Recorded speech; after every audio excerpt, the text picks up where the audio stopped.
മദ്രാസിൽ പഠനം cinema shoot ചെയ്ത റെയിൽവേ സ്റ്റേഷൻ. ഇത് ഇന്ത്യയിലെ തന്നെ ഓൾഡസ്റ്റ് ഇതാണ്. ഐസേജിലെ ആന.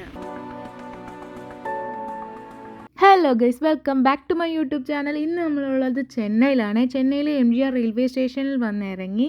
അതിൻ്റെ പുറമേ ഉള്ളൊരു വ്യൂ ആണ് ഗൈസ്. ഇതാണ് ആ റെയിൽവേ സ്റ്റേഷൻ. മദ്രാസിൽ പഠനം മൂവിയൊക്കെ ഷൂട്ട് ചെയ്ത ഒരു സ്ഥലമാണ്. നമ്മളങ്ങനെ ചെന്നൈ റെയിൽവേ സ്റ്റേഷനിൽ എത്തിയിരിക്കുകയാണ് ഗൈസ്. നിങ്ങളിത് കണ്ടോ ഗൈസ്? ഇത് എന്ത് നന്നായിട്ടായി ഗാർഡൻ ഒക്കെ മെയിൻറ്റെയിൻ ചെയ്യുന്നതെന്നറിയോ? ഇതിൻ്റെ അടുത്ത് തന്നെ സബ്വേയും പിന്നെ മെട്രോ സ്റ്റേഷനും അങ്ങനെ കുറേ കാര്യങ്ങളുണ്ട്. പിന്നെ എനിക്ക് ഇവിടെ വന്നിട്ട് തോന്നിയത് കുറച്ച് റെസ്റ്റോറൻ്റ് ഒക്കെ കണ്ടുപിടിക്കാൻ കുറച്ച് പാടാണ്. എന്നിട്ട് ഞങ്ങൾ ഓട്ടോയിൽ കയറി അടുത്ത ഡെസ്റ്റിനേഷനിലേക്ക് പോവുകയാണ്. ഞങ്ങൾ പോയത് എവിടെയാണെന്ന് വെച്ചാൽ അത് നിങ്ങൾ ലൈഫിൽ ഒരു തവണയെങ്കിൽ ഒരു തവണ പോയി കാണണം. നമ്മൾ ഇതൊക്കെ കുറച്ചൊക്കെ എക്സ്പ്ലോർ ചെയ്യണം. പിന്നെ ഇവിടെ നമ്മൾ പോകുന്ന വഴിയൊക്കെ കണ്ടു.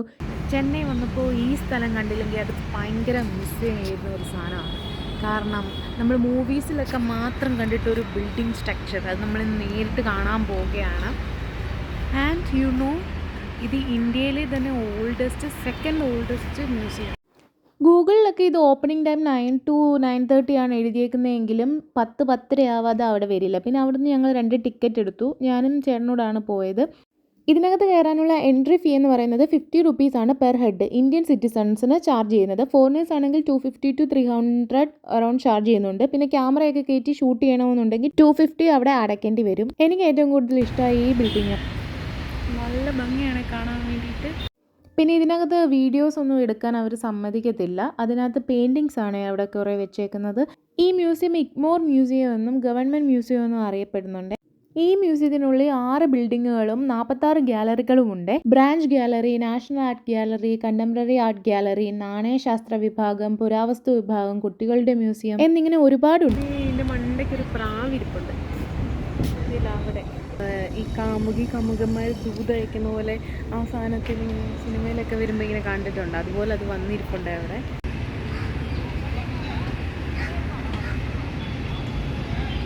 ആർട്ട് ഗ്യാലറിയൊക്കെ കണ്ടിട്ട് പിന്നെ അവിടെ നിന്ന് നേരെ പോയത് തിയേറ്റർ മ്യൂസിയത്തിൻ്റെ അവിടേക്കാണ്. ഇതാണ് തിയേറ്റർ മ്യൂസിയം.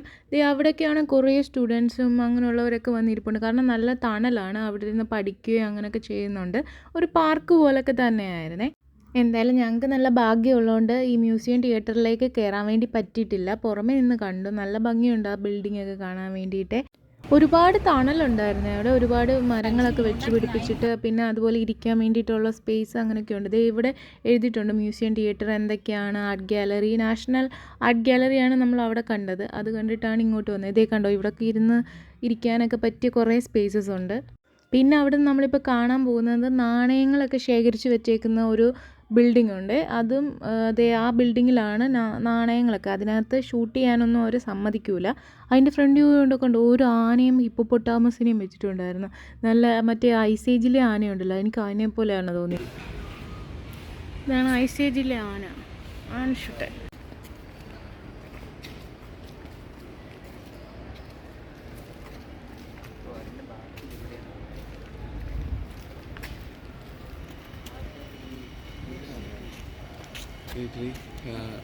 തടി ഫോസിലായതാ. കല്ലായിരിക്കും അത് തടിയാ. അത് ഫോസിലായി വന്നു കഴിഞ്ഞാൽ കല്ല് പോലിരിക്കും. കല്ലായിരിക്കും അത്. പിന്നെ അവിടെ കുറേ കല്ലിൽ കൊത്തിയ വിഗ്രഹങ്ങളുണ്ടായിരുന്നേ. ഇത് ഗണപതി, അങ്ങനെ കുറേ എനിക്ക് പേരൊന്നും അറിയാത്ത കുറേ ദൈവങ്ങളുടെയൊക്കെ ഇങ്ങനെ കല്ലിൽ കൊത്തി വെച്ചിട്ടുണ്ടായിരുന്നു. നിങ്ങൾ കണ്ട ഒരു സൂത്രം ഒരുത്തന്നെ ഇവിടെ കിടന്ന് പാത്ത് കിടപ്പുണ്ടാവും. അവിടെ അങ്ങനെ കണ്ടപ്പോൾ വാളാട്ടില്ല.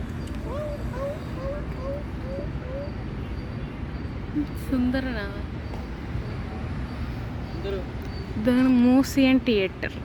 അത് കയറാൻ പറ്റിയില്ല. അത് കഴിഞ്ഞ് ഞങ്ങൾ പെട്ടെന്ന് അവിടെ നിന്ന് ഇറങ്ങി വേറൊരിടത്ത് പോകണമായിരുന്നു. എന്നിട്ട് അതിൻ്റെ ഓപ്പോസിറ്റ് തന്നെയുള്ള ഒരു കടയിൽ നിന്ന് അവകാഡോ ഷേക്ക് മേടിച്ചു. പക്ഷേ കൊള്ളില്ലായിരുന്നു ഗൈസ്. റെയിൽവേ സ്റ്റേഷനിൽ നിന്ന് അറൗണ്ട് 3 കിലോമീറ്റേഴ്സ് ഉള്ളൂ ഇവിടെ എത്താൻ വേണ്ടിയിട്ട്. അടുത്ത എവിടെയാണ് പോയതെന്ന് അടുത്ത വീഡിയോയിൽ ഇടാവേ. അപ്പോൾ ഓക്കേടാ, താങ്ക്സ് ഫോർ വാച്ചിങ്.